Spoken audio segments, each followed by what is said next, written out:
Jack program starring Jack Benny with Mary Livingston, Rochester, Dennis Day, Bob Crosby, and yours truly, Don.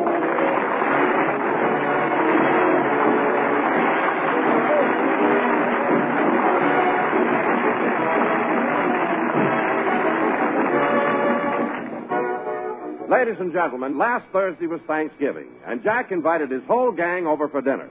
But let's go back to the day before Thanksgiving. As we look in on Jack's home, he and Rochester are taking inventory to make sure that they have enough of everything for the big event. They're checking all the items in the pantry. As Rochester calls them off, Jack is writing them down. 2 cans of corned beef hash. 2 cans of corned beef hash. 3 cans of cranberry sauce. 3 cans of cranberry sauce. 2 bottles of A1 sauce. 2 bottles of A1 sauce. 97 bottles of olives. 90... Wait a minute, Rochester. Isn't that the same amount of olives that we had last year? Yeah, we don't use any since Phil Harris left the show. Oh, yes, Bob Crosby isn't a martini man. Continue, Rochester. 2 bottles of vanilla extract. 2 bottles of vanilla extract. 1 bottle of Lydia Pinkham. 1 bottle of Lydia Pinkham. 12 slices of white bread. 12 slices of white bread. 7 slices of whole wheat bread. 7 slices of whole wheat bread. Oh, say, boss. What is it, Rochester? When we come to the toothpicks, let's just estimate. Okay for the plain ones, but the colored ones will count. Now, let's finish this. Yes, sir. 6 bottles of ketchup. 6 bottles of ketchup. 6 bottles of chili sauce. 6 bottles of chili sauce. 3 cans of Puss in Boots cat food. 3 cans of Puss in Boots cat food. Boss, why have we got that? I borrowed it from the Colemans. But we haven't got a cat. Why did you borrow it? Well, they were out of butter, and I didn't want to leave empty-handed.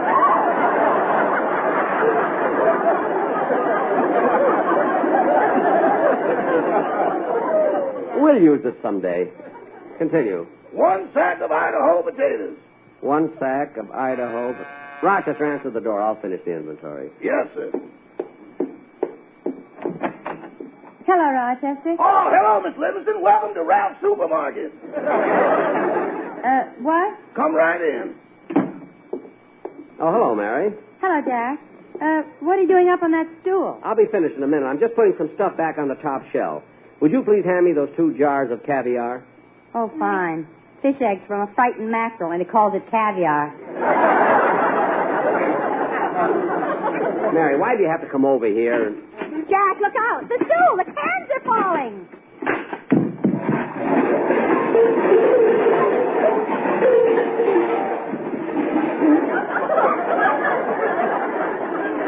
Ooh. Jack, are you hurt? No, I'm all right. What are you laughing at? With those fish eggs in your ear, you look like you're going upstream to spawn. Upstream to spawn, upstream to spawn. A man nearly killed himself, and you talk about romance.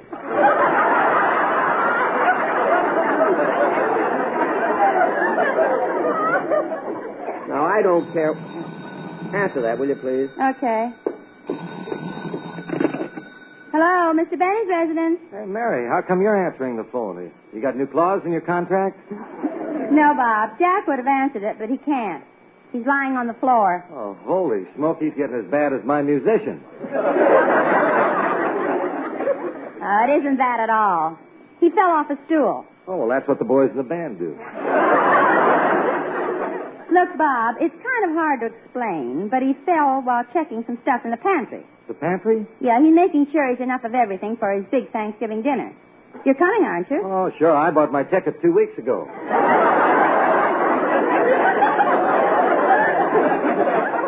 Oh, that was smart. There's no sense waiting till the last minute when the scalpers get hold of them. Just a minute, Bob. Let's talk to Jack. Jack, it's Bob Crosby. I'll take it. Hello, Bob. Say, Jack, I wonder if you could give me a couple of extra tickets to next week's broadcast. Well, I might be able to scrape up 2. Who are they for? Well, to tell you the truth, they're for Remley, but he was afraid to ask you. Well, he should be after what happened last time. He gave that ticket to his girl, and she almost started a riot in the studio. Imagine her walking up and down the aisle doing a thing like that. Oh, but that wasn't her fault, Jack. The band never should have played A Pretty Girl Is Like a Melody.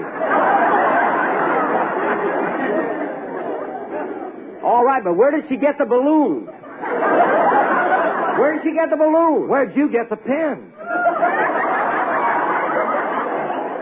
Never mind. All right, Bob, I'll give you the tickets at rehearsal. Thank you, Jack. Goodbye. Goodbye. Bob always has to call me when I'm busy. Oh, Rochester, What is it, boss? I knocked over all these cans when I fell off the stool. Will you pick them up while I go on with the inventory? Yes, sir. Mary, will you please help me? I'll call off the items and you write them down. Oh, sure, Jack. 5 bottles of vinegar. 5 bottles of vinegar. 3 bottles of real lemon juice. 3 bottles of real lemon juice. 4,500 cans of Minute Maid orange juice. 4,500 cans of Minute Maid orange juice. Wasn't that a wonderful guest spot I did on Bing's program? I had to give 500 cans to my agent, you know. Now, let's keep going, Mary. 1 leg of lamb. 1 leg of lamb. 2 packages of bacon. 2 packages of bacon. 1 side of beef. Jack, that's me. Oh, hello, Don. Hello, Jack. Hi, Mary. Hello, Don. Jack, I know you're very busy, but I brought the Sportsman Quartet with me. They want to run over the commercial for the program. That's nice. And by the way, Don, I hope I didn't forget to invite you and the Sportsman to Thanksgiving dinner. Oh, no, you invited us. Jack, I feel awfully popular this year. Popular? Yeah, besides your invitation, I've been invited to Harry Von Zell's house, Dinah Shore's house, and Jimmy Wallington's house for Thanksgiving dinner, too. Which one are you going to? All of them. Silly me. Well, Don, I'm really kind of busy getting things ready for my dinner. Well, Jack, this commercial won't take very long, and it's in keeping with the Thanksgiving spirit. Oh, well, then let's hear it. All right, take it, fellas. I thank you, my darling. I offer thanks to you, dear. Thanks for all the lovely delight I found in your embrace. I'm thankful, though I know it's ending all too soon. And thanks for unforgettable nights I never can replace, and memories that linger like a haunting tune. It is better to have loved you, dear, and lost than never to have loved at all. It is better, for no matter what the cost, I held the world in sway, an emperor for a day. And thanks for all those luckies we shared, each pup a real delight. Now thanks to you, a lucky is the smoke I light.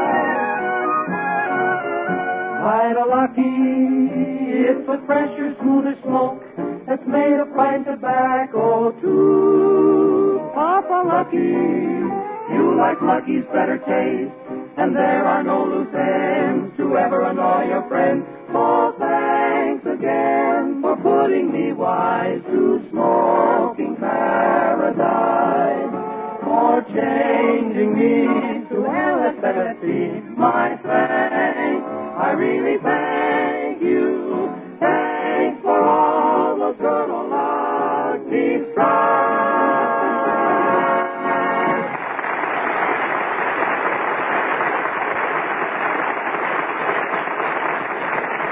That was great, Don. Very, very good. Ah, thanks, Jack. Well, guess I better be getting on home. Well, I'll walk to the door with you. Okay.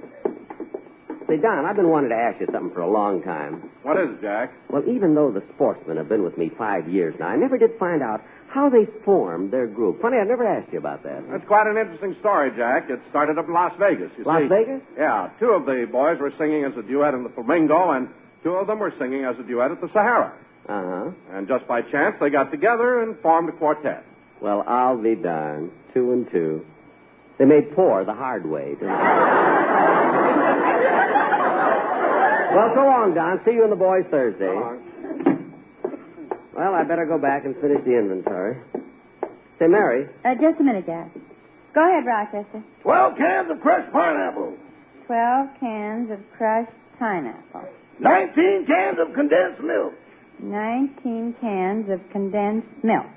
2,456 cans. Cans?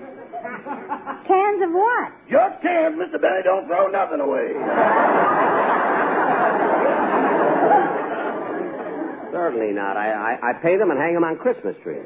Now, Mary, I can finish this up with Rochester, so... Shall I answer it, boss? No, don't bother getting down from the stool. I'll answer it. I have to get this inventory finished before we... Oh, Mr. Benny, I just came over to ask you if you... Oh, hello, Dennis. Hello. Mr. Benny, I just come over to ask you if you... How do you feel, kid? Fine. Mr. Benny, I just come over to ask you if you... Close the door, will you, Dennis? Okay. Now, Dennis, what did you... Dennis, how do you like that? He locked himself out.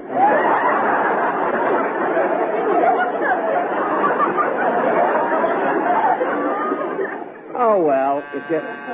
Come in. Oh, Mr. Benny, I just come over to ask you if it would be all right Dennis, with you when if I told you to close the door, I meant you should come in first. Oh.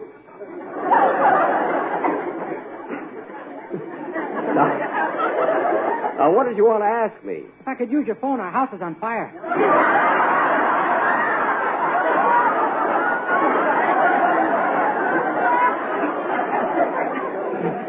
Now, Dennis, don't be silly. If your house is on fire, why would you come all the way to Beverly Hills to use the phone? I want the firemen to think I'm a big shot. Dennis, close the door, will you? Just my luck. This time he stayed on the inside. Now, look, kid, I'm busy, so don't bother me with all these silly things you make up. Come on, Mary, let's finish this inventory. Okay. Oh, is that what you're doing? Yes, yes. I thought you were cleaning house like my mother did the other day. I'm not cleaning house. Boy, did she get rid of a lot of stuff. She threw some old curtains out of the living room, a broken rocking chair out of the bedroom, and she even took the moose head out of the shower. Now, Mary, let's...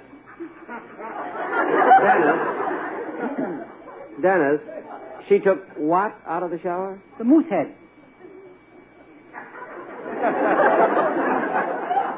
You're going to ignore that, eh, Mary? I certainly am. My father put it there, but my Wait mother... a minute, Dennis. Wait a minute. Hold it a minute. I know I'll regret asking you this. But why would your father put a moose head in the shower? The other end would look silly.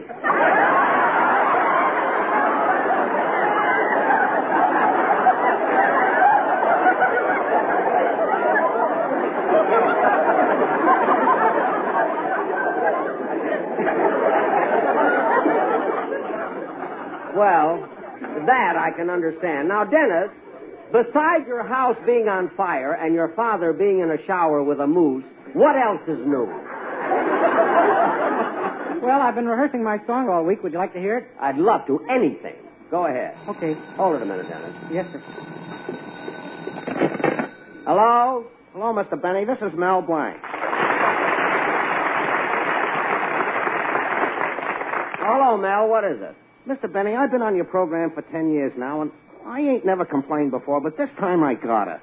What's the matter? It's about the part you got me playing in Sunday's show. Some part, oh, brother. Now, wait a minute, Mel. Sunday's program is about Thanksgiving, isn't it? Yeah? And what's the most important thing connected with Thanksgiving? A turkey. Well, that's the part you're playing. Well, I don't like it. Always you make me an animal. Why can't I have a talking part and be a human being? Look, Mel. Sometimes you make me a rabbit. A rabbit? What's your stat? Look, Mel. Or a woodpecker? Mel. Look, Mel. Mel, look, I'm busy. Once you even cast me as an English horse. An English horse?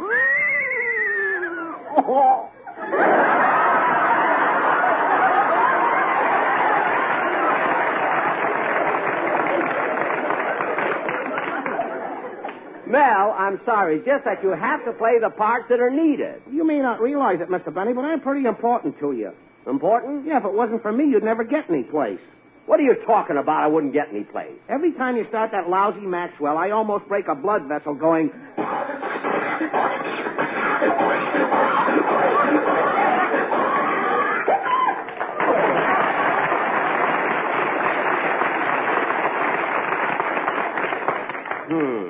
That's all the things I do on a program. Now I want some talking parts. I'm a human being. Now, look, Mel, either you stop this complaining or I'll let you go. You wouldn't fire me. All right. But Sunday you're playing a turkey, and that's final. What made you so mad at Mel, Jack? Oh, he's always complaining. I got a half a notion to fire him. You better not. He's too important to the show. Yeah, I guess you're right. Go ahead and sing, Dennis.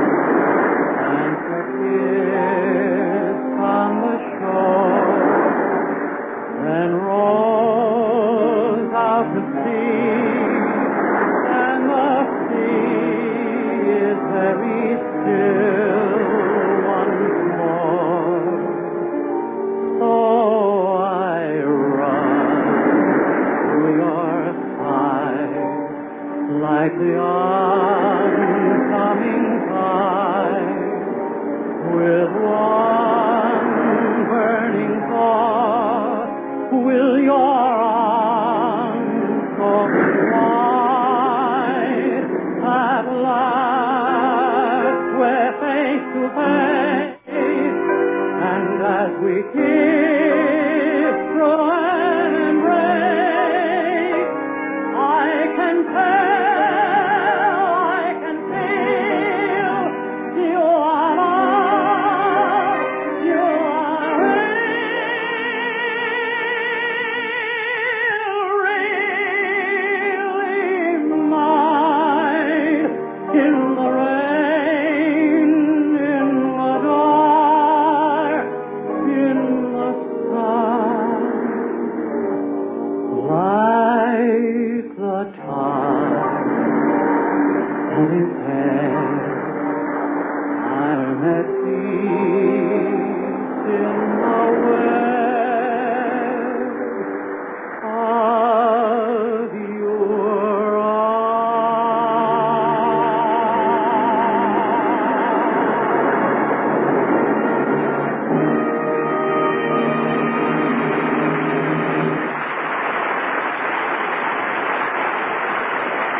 Very good. Now, just sit down for a few minutes. I want to finish my inventory. We've got it all listed, boss, and you've got plenty of everything for the Thanksgiving dinner. Good. We won't have to do any shopping then. How big a turkey did you get?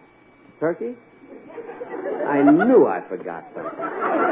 You mean you forgot to buy the turkey? Yeah, but there's still plenty of time. Oh, don't wait till the last minute. You ought to go and get one right now. Well, will you go with me, Mary? Sure, let's go. I'll stay here. Good. Gee, Mary, we're having a break in the weather lately. It's such a lovely day, you know? Yes, we usually do have good weather around Thanksgiving. Yeah.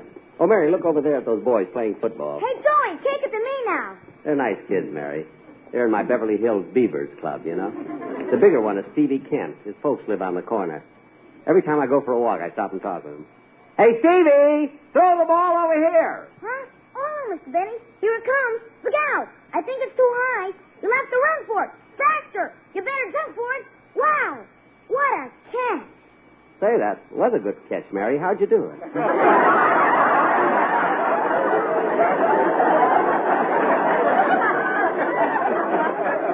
I don't know, but you could buy me a new girdle for Christmas. I will. Say, Mr. Benny, you know you haven't been to a single meeting of the Beavers Club since the 1st of September. I know, Stevie. It's unfortunate that you hold your meetings on Sunday afternoon because, you see, every Sunday I do a radio program and every third Sunday I do a television show. Oh. Well, you know you get fined a nickel for every meeting you miss. I know. I've been trying to get my broadcast changed. Well, we'll talk about it later. Come on, Mary. We better get down to the market.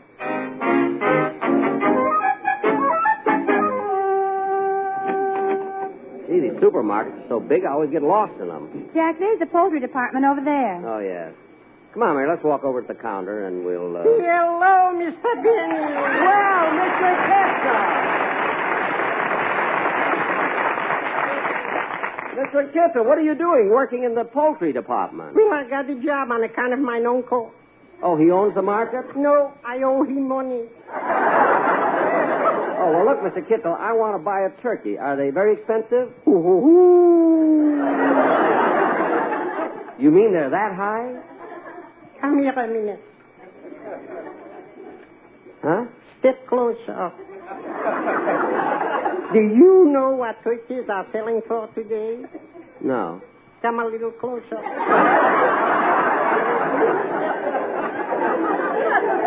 Huh? Lean over a little. What? 63 cents a pound. Well, why did you have to bring me over there? I don't want the turkeys to get conceited. Gee, 63 cents a pound. That's a lot of money for turkeys. Say, they got to live too. I suppose so. Say, Mary, look at those turkeys lying there, so cold and still. Just think, a few days ago they were happy, carefree, and gay. And now they're 63 cents. Now they're dead. Mr. Kitzel, how old were these turkeys when they were killed? About 8 months. Didn't even have a chance to live. I feel terrible. You'd feel a lot worse if they were 73 cents a pound. I suppose so. But I don't know, Mary, when I see that turkey lying there like that, I can't help but think of its mother. See how lonesome she must be. Don't worry, that's all laying right next to him.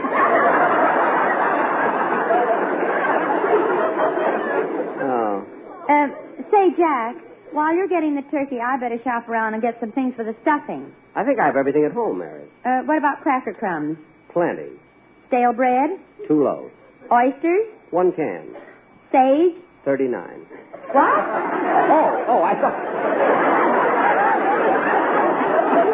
I thought you said age.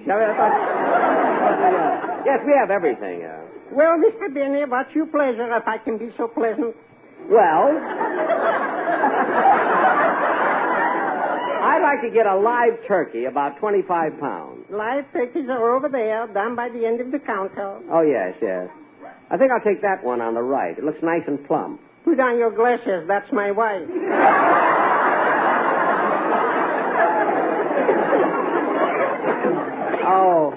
Oh, yes. Sorry. I wish I could get 63 cents a pound for her.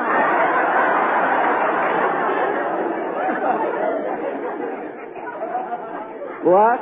Nothing. I'm daydreaming. Now, Mr. Kitzel, what would you suggest? Well, if you want a nice live turkey, how's about this one over here?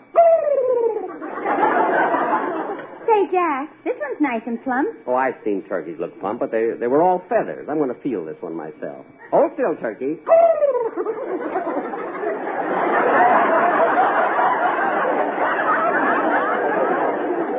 You and your cold hands.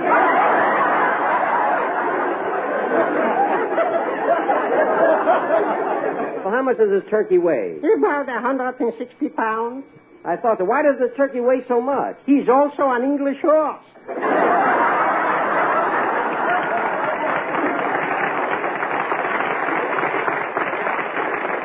Oh. Well, all right, Mr. Kitzel, we'll take this turkey. Come on, turkey. Come on, I'll take you home. Come on, Mary. Jack, look out. The turkey's getting away. Quick, Mary, try to grab him. He's running out in the street. Jack, the car almost ran over the turkey and killed him. I'm sure glad it didn't. Mel Blanc is too important to this program. Yeah. Come on, Mary, let's go home.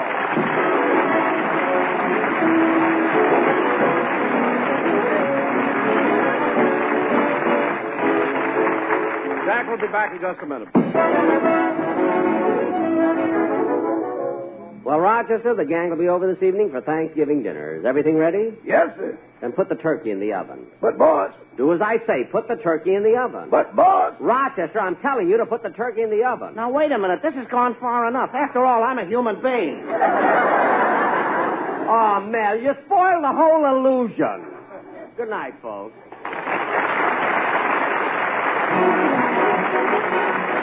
The Jack Benny program is written by Sam Perrin, Milt Josephsberg, George Balzer, John Tackerberry, Al Gordon, Hal Goldman, and produced and transcribed by Hilliard Marks. Be sure to hear The American Way with Horace Heidt for Lucky Strike every Thursday over this same station. Consult your newspaper for the time. The Jack Benny program is brought to you by Lucky Strike, product of the American Tobacco Company, America's leading manufacturer of cigarettes.